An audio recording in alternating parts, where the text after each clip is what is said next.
नमस्कार दोस्तों, आत्मबोध में आपका स्वागत है।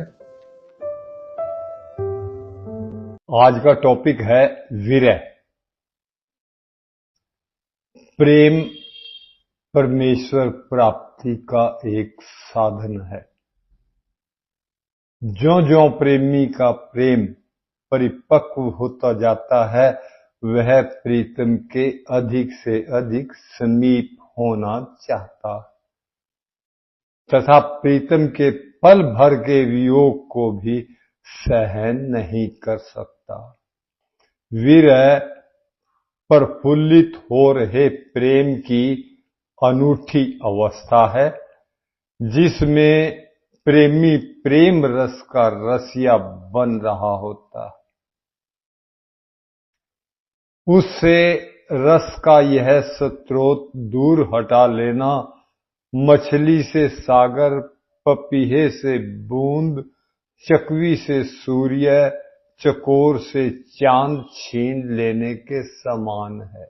विरह वह भट्ठी या कोठाली है जिसमें सच्चे प्रेम की गढ़त गढ़ी जाती है। प्रेमी को प्रीतम की कीमत, आवश्यकता, महानता विरह में ही मालूम होती है। प्रीतम के वियोग की अकथ वेदना, अपार पीड़ा, हृदय की हूक, मन की कष्ट वह तपिश पैदा करती है जो विषय वासना, आशा, तृष्णा तथा होमे की सब मैलों को जलाकर हृदय को प्रीतम के निवास के योग्य बना देती है। विरह सच्चे वैराग्य, सच्चे त्याग को जन्म देता है। इस वेदना में भारी रहस्य है। फरीद साहब कहते हैं कि जिस हृदय में विरह का सुल्तानी भाव नहीं उत्पन्न हुआ, वह तन शमशान भूमि के समान है। गुरु साहब कहते हैं, सतियां वह नहीं है जो चिता पर जलती हैं, बल्कि वास्तविक सतियां वह हैं जो प्रीतम का पल भर का वियोग भी नहीं सहन कर सकती।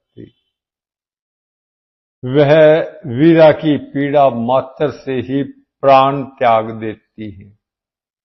उनके पास चिता तक पहुंचने का समय ही नहीं होता। विरह सच्चे प्रेम की निशानी भी है तथा सच्चे प्रेम की टकसाल भी है। यह प्रीति को प्रकट भी करता है तथा परिपक्व भी करता है।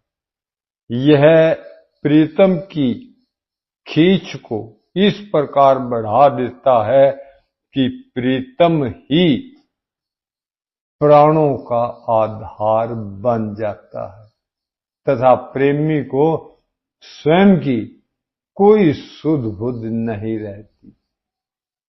यह वेदना भी अनूठे रस से भरी होती है। आज के लिए इतना काफी है जी। आपने मेरी बात बड़े ध्यान से सुनी। बहुत बहुत शुक्रिया जी, बहुत बहुत धन्यवाद।